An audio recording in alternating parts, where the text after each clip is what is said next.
Roger that. Welcome back to Pain Points, where the world meets business. One half of the team here, Darius Bell, along with my co-host, Samson Jagoras. What's up, man? It's good to be back. It's good to be back. Where were you? I was on vacation, Charleston, South Carolina. I just came in the office one day. He was gone. After we went to the IBBA conference, the International Business Broker Alliance conference, I cut out from there and headed straight to Charleston, South Carolina. Love it. Where my family met me, my wife and my daughters and my parents. Let's go. We spent a week there, Folly Beach, just kind of doing touristy things and putting our feet in the sand. Weather was perfect. Awesome. Well, today, folks, we got a wonderful show. I'm going to give you a quick rundown of some of the things we're going to jump into with you this morning as we have your eyes and ears. So we're going to talk about Argentina and single-digit inflation. Who would have thought? We got U.S. small business optimism increasing, genuinely increasing. We're going to talk about the blue-collar wave that is coming our way, in particular with perhaps those youngins out there. Biden is going to send a message he is sending a message to China. We're going to tell you what exactly he's saying. We got OpenAI and Tesla, all things AI with these two companies and the people at the center of them and some of the moves they're making. We're going to talk about the NFL monitoring draft pick social media. People are making news about it, but it's literally welcome to 2024. You put it on social at least forever. Yeah. But nonetheless, something we need to consider. We're going to talk about, we got a clip floating around of I'm just calling it an ungrateful migrant. I should have said illegal migrant. And then we're going to talk about fever revenue. The fever revenue, the WNBA revenue is skyrocketing right now, thanks to obviously people like Caitlin Clark, Angel Reese, so on and so forth. But in particular, we're going to look at the impact Caitlin Clark is having at home and away. And wherever else we may go with you, while we have you, we will go there because the landscape of entrepreneurship is ever changing. So we're going to kick this off with Argentina. What about our funny clips? Oh, that's right. Yeah, guys, forgive me. You made sure I couldn't even watch the funny clips. So guys, I'm so sorry. What was I thinking? Okay. So I have 3 clips for you this morning, my friend. This is actually the first one. So I found this one. Just let me know what you think.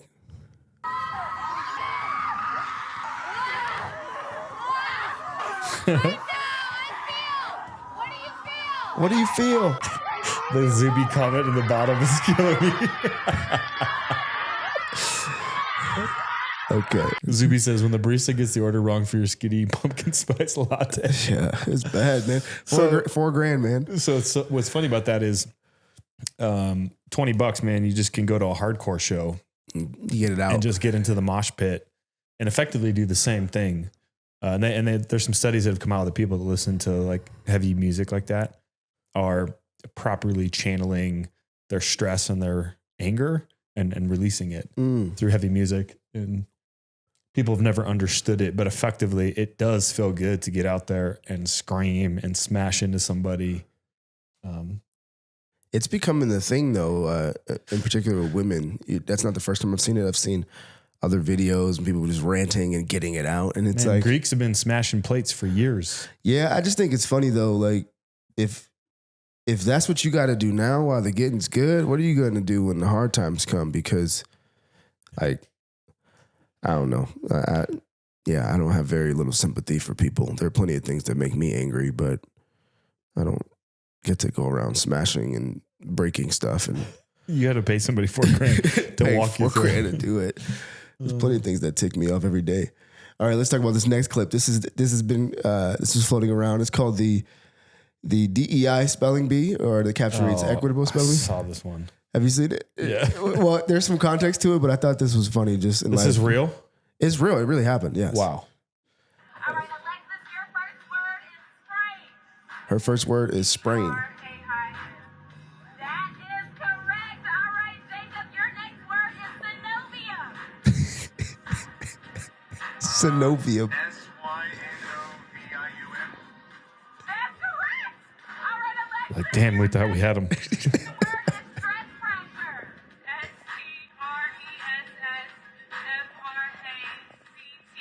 Look at his lip. That's correct. All right, Jacob, your word is a vascular necrosis. That's a good way to cut it right there. For those of you who are listening and can't see, the really hard words that you heard were being given to the white guy. Yeah. And the less challenging words were being given to the black woman.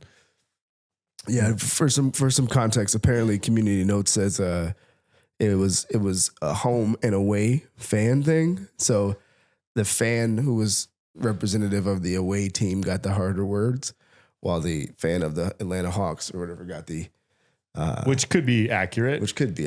But it's just funny how it played out. Yeah, and then also because my man had a Hawks jersey on too. Wow, so I was like, I don't know about that, but all right. Well, was that the home team? Yeah, the home team was the Hawks. Yeah, so that doesn't make sense. All right, so this last clip here is how Democrats feel after voting for Joe Biden.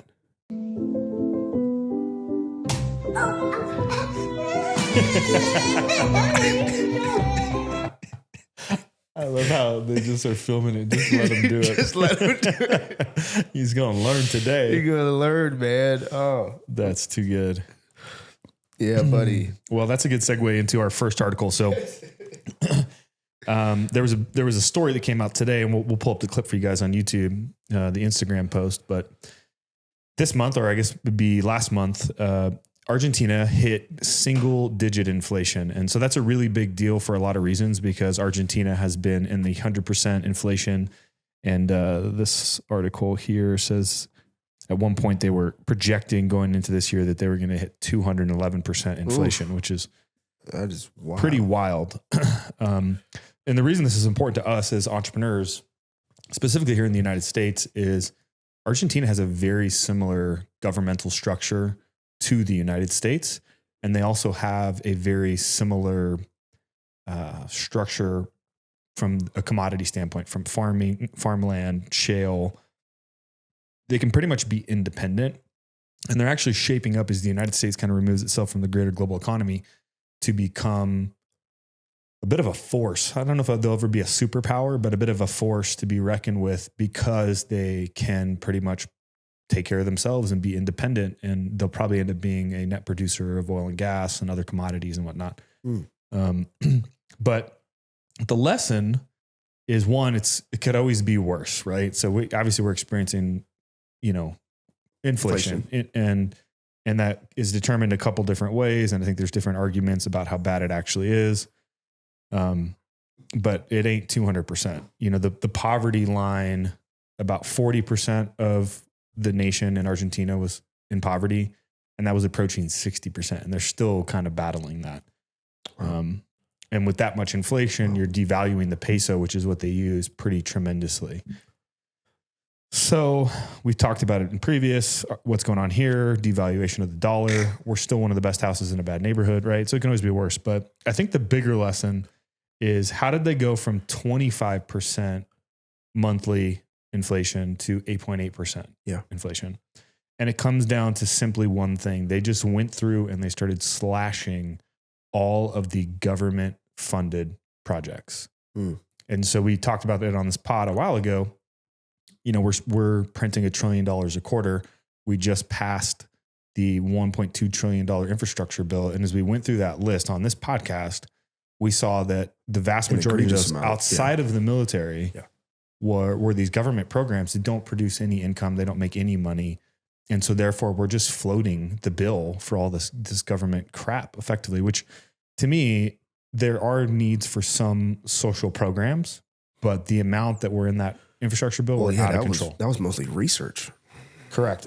Research and just unnecessary programs, right? And so how do we fix a lot of the problem that we've had today? I think that's been a big question, which is, how do we fix it? Yeah. And people are talking about the dollar, but we're not going down to the root and saying, what are the government funded programs that are just completely unnecessary? Which ones are actually necessary? Just like you would do in your own life or your own business. If you hit a point where you were accruing a bunch of debt, you'd have to restructure. We need to go through and we just need to clip the dead weight, right? Right. So here's a little post from Argentina. It's from Instagram about Argentina. It's called Students for Liberty. And it says, Argentina, April inflation drops to single digits for the first time since October. Monthly inflation rate has fallen to 8.8%. This marks the first occurrence of a single digit rate since last October. The chainsaw is working, right? So the president, government, I think you say his name's Milei. Yeah. He took office in December 10th, 2023. So December 10th, 2023 was 25.5%. January was 20.6%. February, 13.2%. March, 11%. April, 8.8%. And it's just the chainsaw, meaning they're going through and just cutting all this government program. They're not out of the woods. They still definitely have a lot of work to do in order to shore up the rest of the country. But man, that's a good start and a good lesson for us. And then when the question becomes, what can we do? How do we actually fix this? It's not continually manipulating interest rates. Right. It's going in, not with a scalpel, but with a chainsaw and cutting it out. Okay. So let me ask you a question. When it comes to running the chainsaw to our own government programs, I think to some degree we've kind of been conditioned to the existence and expansion of these things. Right. Right. And so someone who has a soft spot for people who are disadvantaged, or have disabilities and various different things, significant circumstances that do require that, they'll feel a certain type of way about that. And you obviously put that caveat, like there are certain things. But when you think about the government cutting spending on these programs, I guess my question to you would be like, what takes its place in the free market? But like, what do we do? Because I think that's the part we never talk about, is that people still can help. Right. It just doesn't have to be your government writing checks. And so, well, I mean, the whole point of nonprofits, right? Those are set up with tax structures in a way that are supportive of that. I think it's just too big of a question that I don't really have an answer for, that I would need to spend time. But I think if we actually audited all of the different programs that we're funding and we actually said, okay, hey, here's what's necessary. Here's what's a need. Here's what's a want. And then the rest of that can be left to the free market to go fix. Yeah. And that's ultimately what I was trying to get at too, is that sometimes we think that the government is the only one that solves that problem. When it's like, look around you, who built the world around you, And it's like, well, the tax structure is set up in a way to support people who go and do these things, right? Create jobs, provide housing, so on and so forth. So there's 5,800 pages in the tax code. You guys have heard me talk about this before. Only 30 of them are dedicated to actually paying taxes. Right. So the rest of those are designed to help you in a capitalistic society use the tax code to your advantage in order to do that. The problem is once you put the hand out, then the next hand comes out. 100%. There has to be some sort of regulation. And I would even go as far to say that we need to have a greater criteria for who gets the money, right? Yeah, for sure. Just because you won the bid the first time doesn't mean you should get it the second time. Right. 100%. And along the lines of what I was talking about is like this, when you if government cuts spending, these social programs, the wonderful thing about someone else stepping in from the market is that they had to work to be able to do that. Right. And that's a key piece that we just lose sight of this in the discussion. I think in particular, millennials and Gen Z, we're really losing sight of that in this discussion of like, if the government is just stepping in and doing it, they didn't work to do that. So it's not actually real. It's not tangible. It's not actually beneficial to you. Well, it's a zero-sum game because long-term, it just exacerbates all the problems that you're trying to solve, right? So if somebody's disadvantaged, we continue to inflate the dollar, right, and things become more expensive. They're further disadvantaged. You're chasing your tail, right? Because you can never really close that gap. There's no way to help that person actually get back on their feet, right? Correct. And so I'm not saying we should do away with it, but I think there's an alternative method that's somewhere in the middle of those two that's probably a better solution. And that was the point of that, is it's just interesting to see under that new leadership, they've come in and just taken a chainsaw to it. The chainsaw. We need a chainsaw effect on Q. Yeah, shout out to Argentina, man. Single digits. Let's go. 200% to 8% potentially, anyways. Shout out to them. So again, another good segue off of that is just it could always be worse. U.S. small business optimism increases for the first time this year. This is an article that came out from Bloomberg. Let's go. All right. U.S. small business optimism has rebounded for the first time this year in April as sales expectations improved, while the share of owners planning price increases fell to a one-year low. Shout out to the owners out there planning price increases. The National Federation of Independent Business Sentiment Index rose 1.2 points to 89.7 from the lowest level since 2012, While the Gage topped economists' forecast, it remains well below the long-term average of 98. The shares of firms planning to increase prices fell 7 percentage points to 26%, the lowest reading since April 23. The proportion indicating inflation was their top concern fell 3 points to 22%, just coming off the back of what we were just talking about from an almost one-year high a month earlier. Cost pressures remain the top issue for small business owners, including historically high levels of owners raising compensation to keep and attract employees. Overall, small business owners remain historically very pessimistic as they continue to navigate these challenges. The gain in small business optimism was just the second since July of last year. The pickup in April comes as the sentiment among U.S. consumers has fallen in recent months amid concerns over high interest rates, elevated prices, and a cooling market. Lastly, labor market. Sorry, I'm reading too fast. 7 of the 10 components that make up the Small Business Sentiment Index increased in April, led by a 6-point improvement in sales expectations. The share of owners who said they plan to boost capital spending also increased. Among the labor-related indexes, the share of firms reporting job openings they couldn't fill climbed 3 points in April to 40%, while 12% of firms said they plan to create new jobs in the next 3 months, up a percentage point. Still, those labor metrics have been largely falling this year. Yeah. I mean, I can say just being in the middle of it between, we just took on a really large acquisition for a new facility. That's a huge loan, right? It's a SBA 504 loan. Everything we're building on the software side for Clearly Acquired, podcast, consulting that we're doing, all of those things. I would say that the probability that things are going to get worse is lower than the probability that things are going to get better. I would say that interest rates have a higher probability of going lower than they do going higher at this juncture. So I tend to agree with the overall sentiment. That said, we're also going into an election year, and there's a lot of things that are being done to try to make sure that that's all warm and fuzzy, and that there's a lot of tells. A lot will be said about who gets into office and what happens after that. So I'm interested to see. I mean, this isn't uncommon going into an election year. Yeah, I think the one thing too, when I think about this, I think that, to be frank, small business optimism should be increasing because, if we're walking around as a bunch of pessimists all the time, it ain't gonna work, man.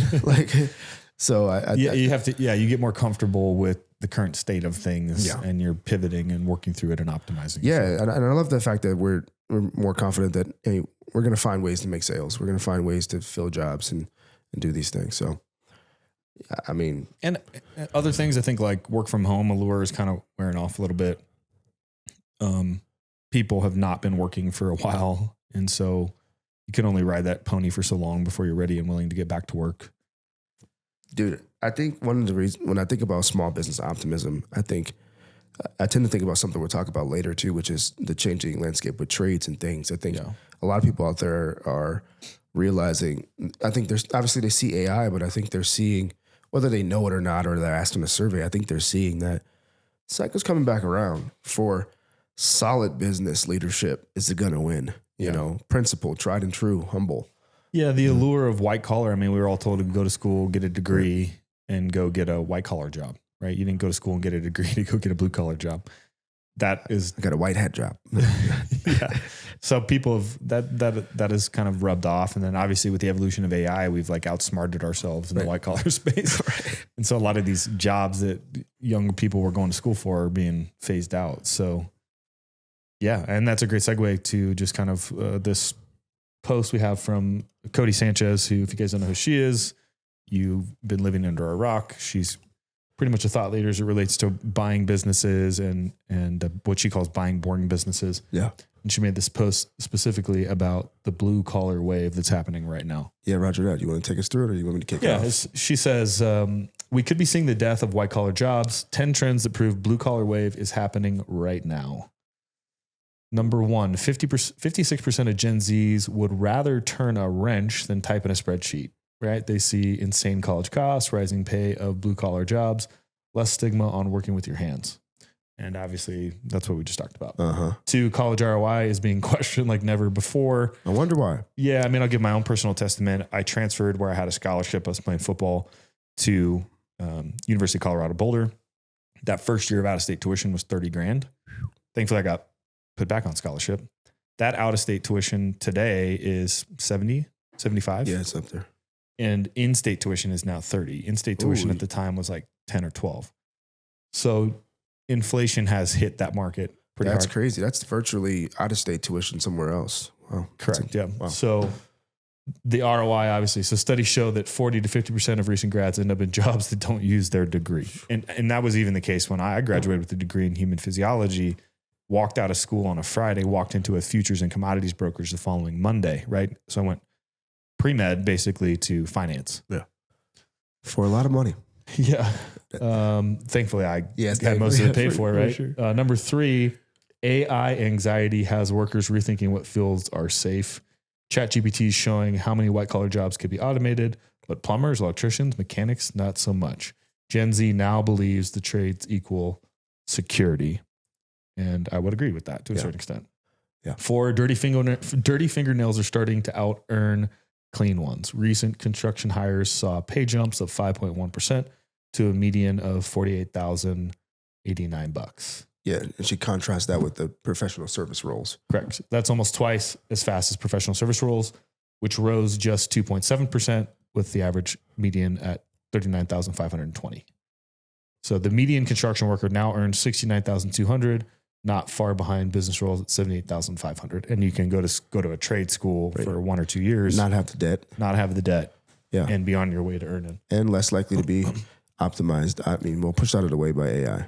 Yeah, and this one right here, she probably got from us because we talked about it on the pod. But Thanks, vocational, Codie. Appreciate you watching. Yeah, good shout out. Thanks for tagging us. Number 5, vocational schools have soaring growth. So trade school enrollment surged 16% last year alone. Pretty sure you guys heard that on this podcast first.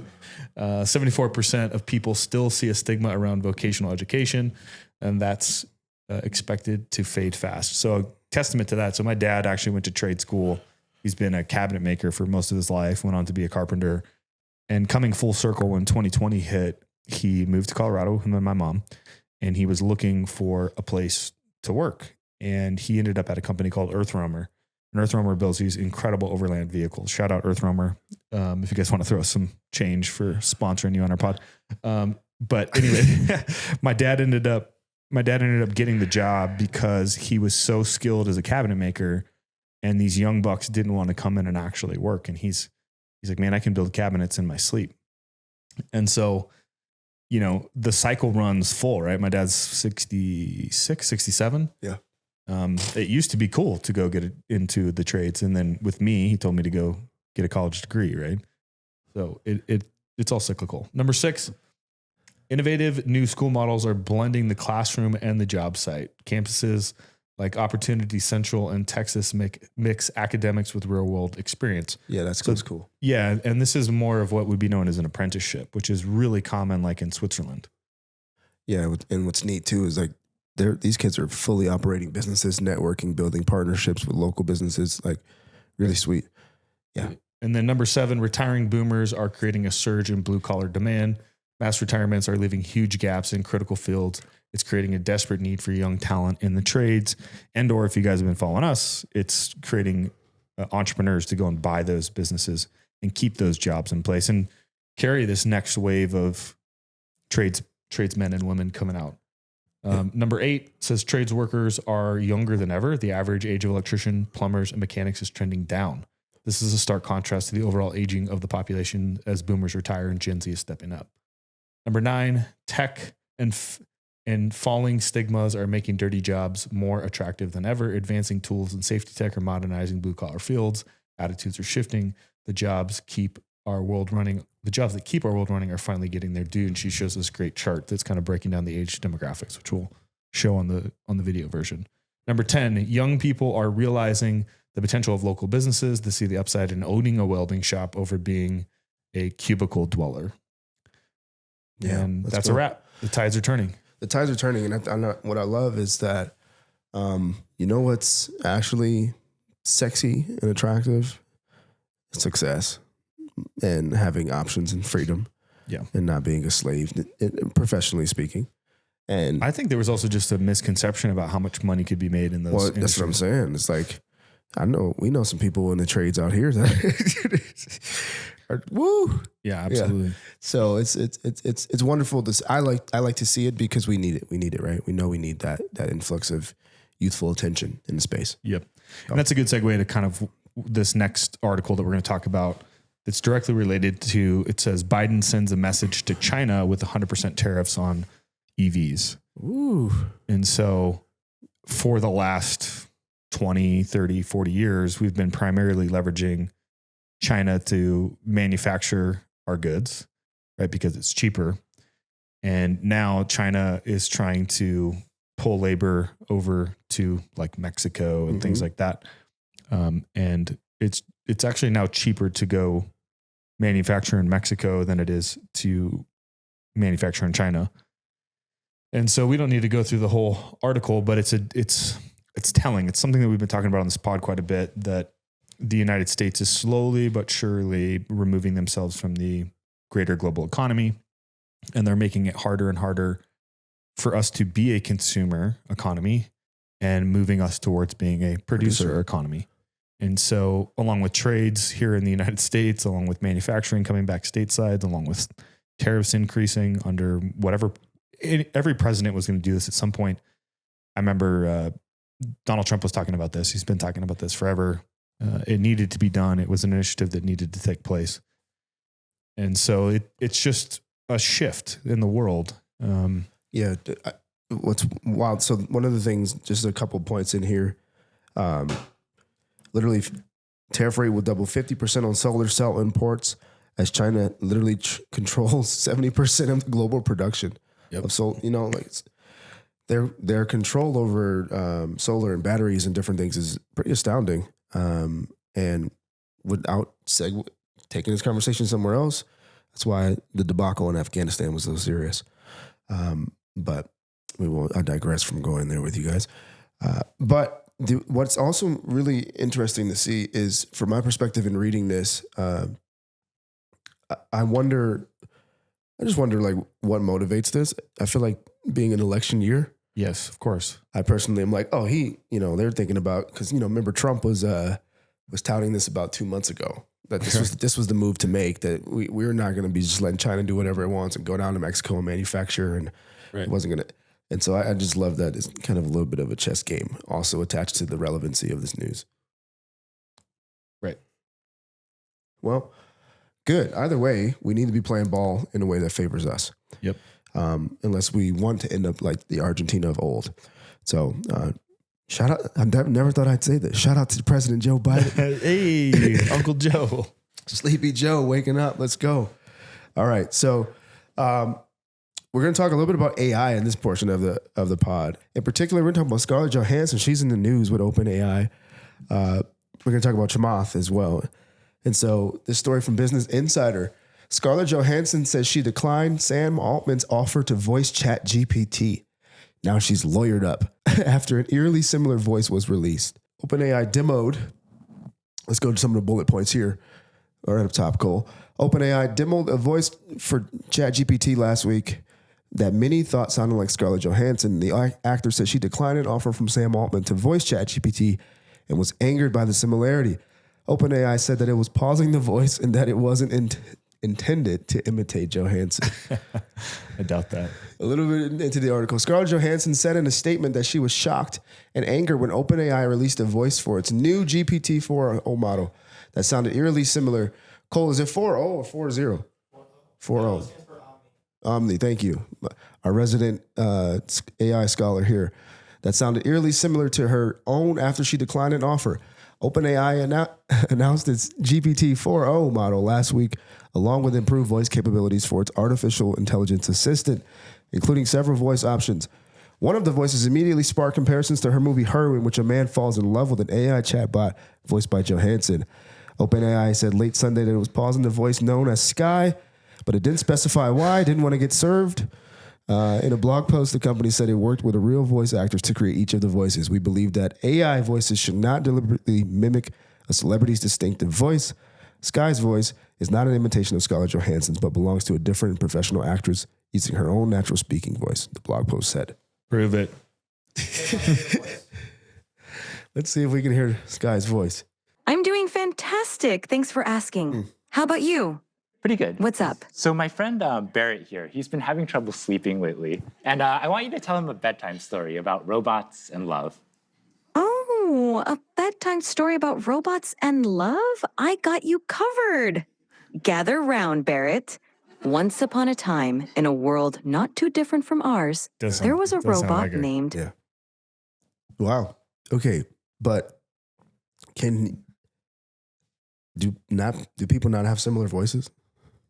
Yeah, that's going to be tough. But the fact that there was a sequence of Interactions. we asked her and she Okay. said no. Because we intended to have something. So Okay. we pivoted to somebody else. But if they can prove that this voice belongs to a different voice actress, then she really doesn't have a case. Yeah. Wow.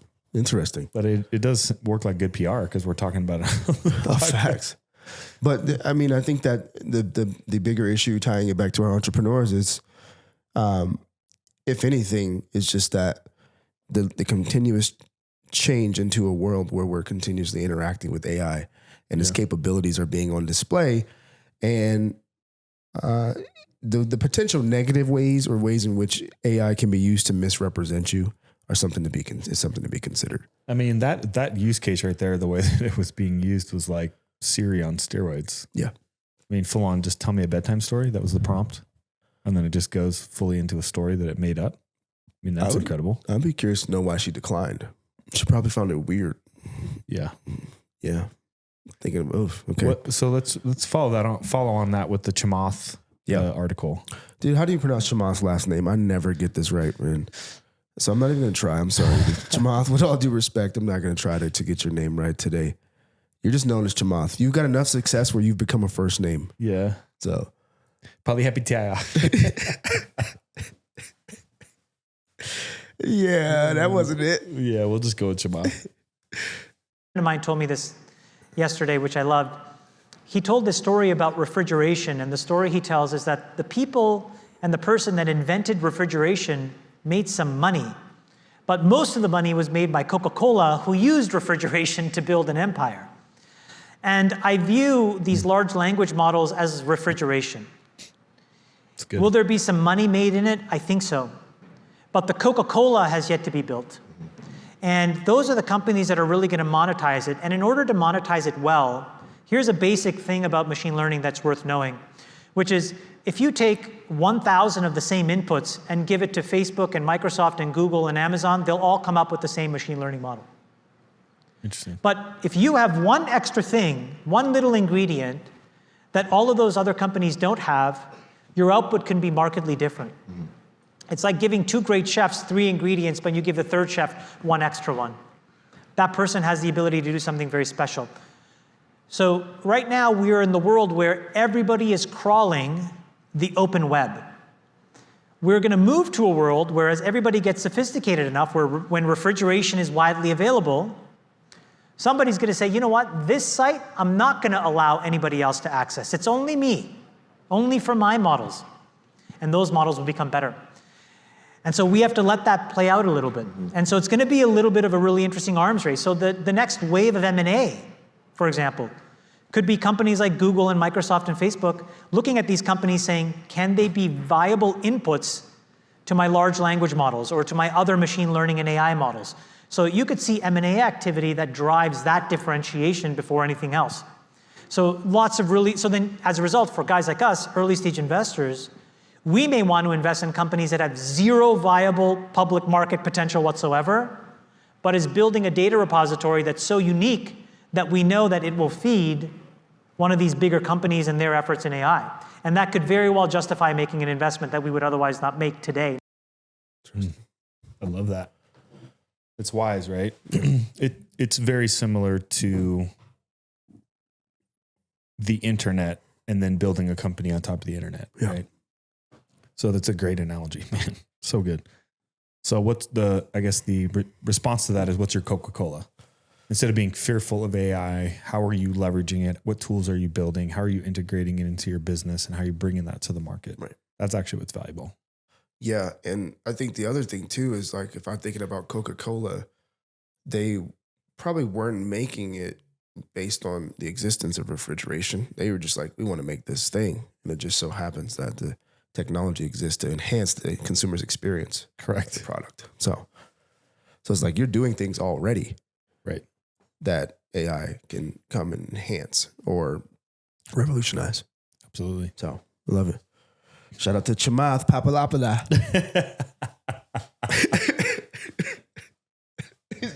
He's gonna sue us. All right, so we got next article here. We got Elon Musk, guys. Elon Musk is going in on the folks at Tesla.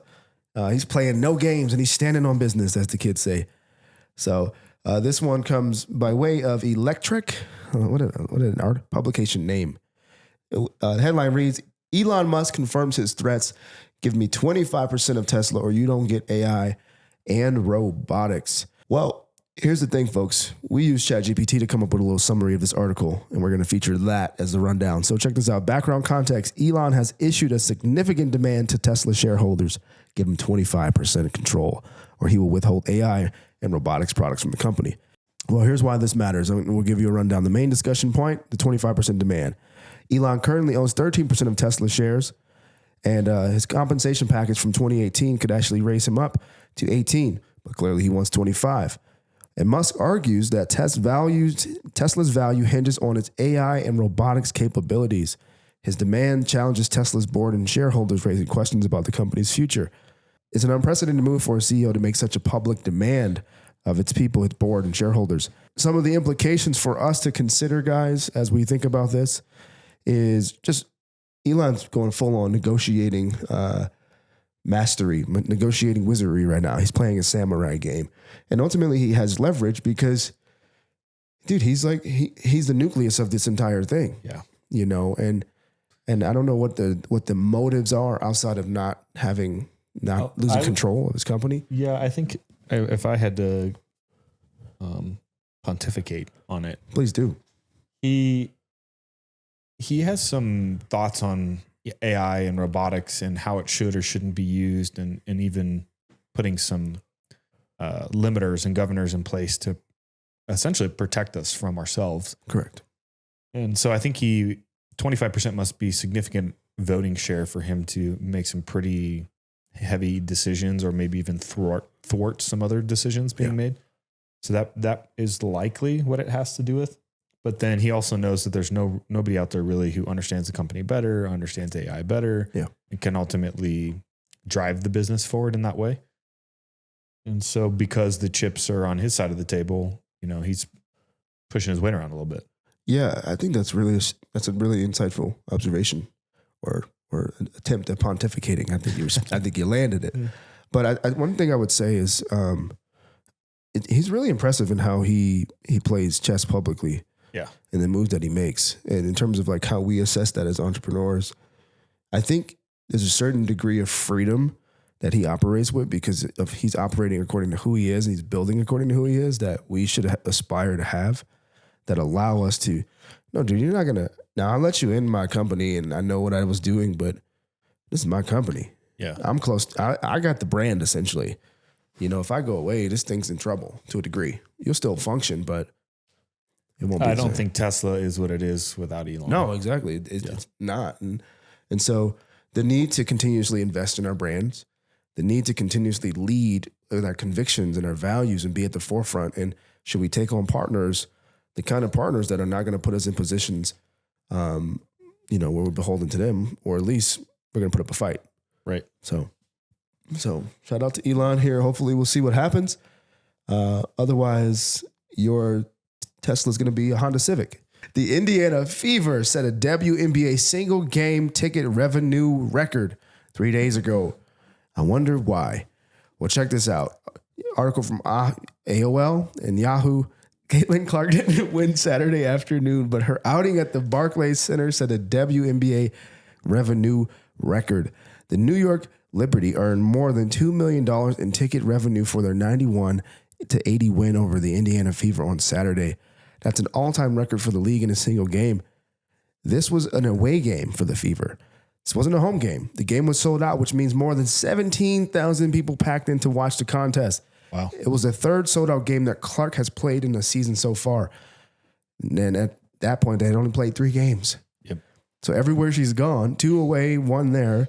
Everywhere she's gone, they have sold out. And in particular, New York had its its most packed WNBA sporting event on record. So you love to see it. Clark, when number 1 overall in the draft, has been shattering viewership records constantly. She set 3 straight during the Hawkeyes run. We know this, and I won't go into that. But the point is, even away teams are benefiting from this. And so you just love to see it, man. Yeah, I got thoughts on that too, though. I would say the time's a great equalizer. I know there's a lot of talk about equal pay and all that stuff amongst WNBA, NBA. WNBA has only been around for 20 years. So these young, like her class, Caitlin's class, grew up watching women's basketball and then has leveled up in a way with their skill set that like is really exciting to watch. Exactly. And then you have a whole generation behind them that has watched them and attached to them. And so for the first time ever, you have a brand of an athlete that you saw come up through college all the way into the league and signs a $28 million shoe deal with Nike, right? Yeah. And so I think time's the great equalizer in a lot of these things. The whole, force it because, we're just as good as them is not the answer. It's like we've talked about, create a better product, build a better brand. And some of that is just time in the game that ultimately matters. And so it's exciting to see. She's obviously a phenom. She's going to bring a lot of people up with her, and there's going to be a lot more athletes just like her that get the same coverage, that drive the same kind of brand, and the recruiting strategy in the draft will become a little bit different. Yeah, 100%. Because it does matter. Selling tickets at the end of the day is what the game is, right? Absolutely. 17,000 of them were sold. Yeah, packed. $2 million. All right, so shout out to WNBA. On the right track for now. We will criticize them in a future episode. All right. Last but not least, man, we got this clip here for you guys. This comes by way of End Wokeness on X. And just quick on the caption, it says, this illegal immigrant crossed into the USA a year ago with her children. For the first few months, she stayed in a free Manhattan hotel. Now she was relocated to an apartment in upstate New York, and food and rent is still paid for. It's still not enough. Yanidi Pena. She was overcome with emotions. She feels the weight of the world on her right now. It took her and her children a month and a half to get from El Salvador to Mexico, where they crossed the country into Texas. They got moved to New York City, and they were in a housing program that sent them here to Rochester. They arrived in January of this year and lived at the Holiday Inn downtown for 4 months. And they were moved here 3 weeks ago. Muy traumática. It's very traumatic. Porque no creí. She says it's been quite traumatic. Everything that was told to us to come to Monroe County, to Rochester, hasn't been fulfilled. Do you like America? Sí. Pero no Rochester. But not Rochester? No. No good Rochester. Do you want to stay in America? Yeah. Yeah, I mean, I can only imagine what it would be like she sounds like she's a single mother immigrating. I can only imagine what that would be like. So I have empathy for that. But at the same time, you're getting subsidized housing, food, rent. What was the expectation? Like, I don't understand Well, that was the piece that got me. Is like, there's an allusion to, I was told something was going to happen. And that could have been the case. We don't know that, right? To try to convince her to say, "Oh, make this easy. Go up to upstate New York." So I don't know that. But this is the problem that we've been talking about. It goes even back to what Argentina is doing in government spending and government programs and just cutting away with the chainsaw. Right. It's a similar kind of thing. What's the end of the road? What's enough? Well, enough is enough. I'll tell you that much. Nothing's free. Nothing's free. The liberty we have, this republic we must keep, nor the businesses you have to operate. And so we just appreciate you guys being with us today. We value your time. And you just matter a lot to us. We appreciate every last bit of it. Get out there, get after it, keep building your business, and share it with a friend. Like, subscribe, and we'll catch you on the next one. Adios.